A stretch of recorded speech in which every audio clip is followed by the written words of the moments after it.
বিসমিল্লাহির রহমানির রহিম। শিক্ষার্থী বন্ধুরা, বাংলাদেশ ডাক বিভাগ দ্যুতি পুষ্টি সেন্টারের পক্ষ থেকে আমি মোহাম্মদ আতিক হাসান আজকে আপনাদের দেখাবো কিভাবে আমরা আহ, একটি ডকুমেন্টসকে বিভিন্ন কলামে সাজিয়ে তুলতে পারি। অনেকটা সময় এমন হয়ে পড়ে যে আমরা একটি পেজকে কলামে ভাগ করতে পারি, দুইটি কিংবা তিনটি কিংবা চারটি মোর কলামসে ভাগ করতে পারি।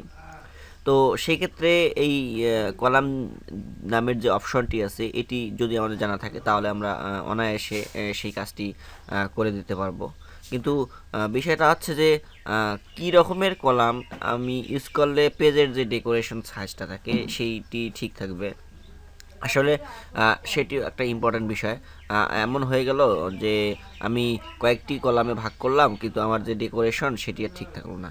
তো সেক্ষেত্রে আমার কলামটি কোনো কাজে দিবে না বা কাজে আসবে না।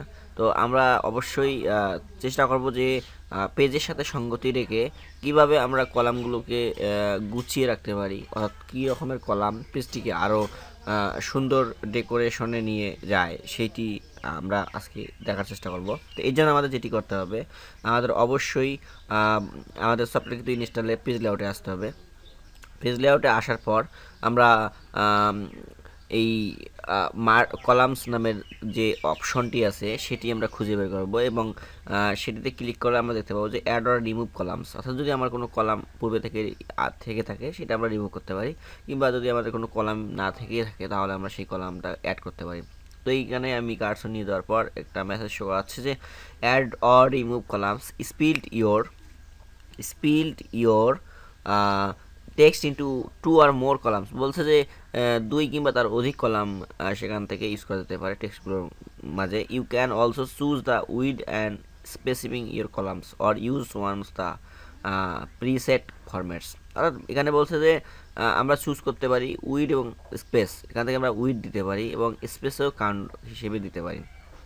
তো এই হচ্ছে আমাদের একটি পেজ যেখানে কোনো কলাম ইউজ করা হয় নাই, অর্থাৎ একটি ডকুমেন্টস যে ডকুমেন্টসে আমরা এই টেক্সটগুলো ইনসার্ট করেছি। তো এখন আমরা যদি চাই যে এইটিকে আমরা দুইটি কলামে ভাগ করতে কিংবা তিনটি কলামে ভাগ করতে, এর জন্য আমাদের পেজ লেআউটে আসতে হবে। পেজ লেআউট থেকে কলামসে ক্লিক করলে আমরা দেখতে পারতেছি যে 1 2 3 লেফট রাইট মোর কলামস ওয়ান কলাম যেটি থাকে নর্মালি সেটি হচ্ছে ওয়ান কলাম। এরপর টু কলাম বলতে আমাদের যে পেজটি থাকবে সেটি সমানভাবে দুটি কলামে ভাগ হয়ে যাবে। এই যে মাঝের যে স্পেসটুকু দিয়েছে এটি কিন্তু টু কলাম। তো আমরা যদি আবার মোর কলামসে যাই টুর অধিক, তাহলে সেক্ষেত্রে আমি থ্রি কলাম দিলাম, তিনটি কলামে ভাগ হয়ে গেল। এরপর আমরা যদি চাই যে না লেফট করব, লেফট থেকে শুরু করলো এবং দুইটি কলামে ভাগ করলো। এরপর আমরা যদি রাইট করি, রাইট থেকে শুরু হবে এবং দুইটি কলামে ভাগ করবে। এরপর আমরা যদি মোর কলামসে যাই এবং সেখান থেকে যদি আমরা চাই যে নাম্বার অফ কলামস বেশি নিব, 5 নিব, তো সেক্ষেত্রে কী হবে দেখেন, 5টি কলামে ভাগ হয়ে গেল 1 2 3 4 5। কিন্তু এখানে একটা বিষয় খুবই গুরুত্বপূর্ণ যে আমরা যখন মোর কলামস দিলাম, 5 কলামস দিলাম, কিন্তু আমাদের এই যে এই ডেকোরেশনটা কিন্তু ঠিক থাকে না।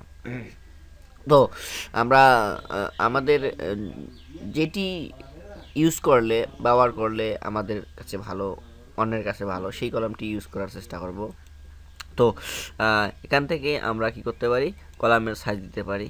তো আমরা থ্রি কলামসে চলে আসি এবং এটিকেই নিয়ে দেখানোর চেষ্টা করছি যে থ্রি কলামসটা মোটামুটি ভালো এবং এটি ব্যবহার করলে আমাদের ডকুমেন্টসের কোনো রকমের ব্যাঘাত সৃষ্টি হবে না বলে আশা করছি।